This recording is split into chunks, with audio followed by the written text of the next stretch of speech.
la famille de Mohamed qui va porter plainte contre la procureure qui évoquait une tentative de vol de la part du jeune homme, alors que, en réalité, visiblement, selon le témoignage, il était juste là en tant que passant à regarder ce qui se passait. Il ne participait pas aux émeutes. C'est encore là le problème, en fait.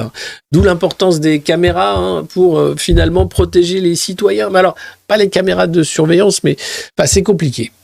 Mais depuis la mort de Naël, filmée et qui a choqué la France entière, on voit bien que ça dérape de tous les côtés et que ça devient compliqué et que parce que Emmanuel Macron utilise la police pour en faire une force armée de répression, on tombe vraiment dans des extrêmes extrêmement dangereux, mais voilà.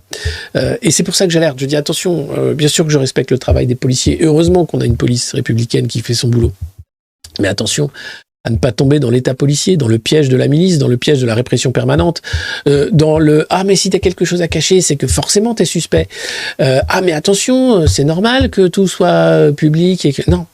Non, l'État n'a pas à s'immiscer dans nos vies privées, l'État n'a pas à devenir un État policier, l'État n'a pas à contrôler chacune de nos vies, ça s'appelle un État totalitaire, si c'est le cas. Donc attention à cette plus que dérive, en réalité, on voudrait nous faire accepter pour notre bien et notre sécurité, ça suffit.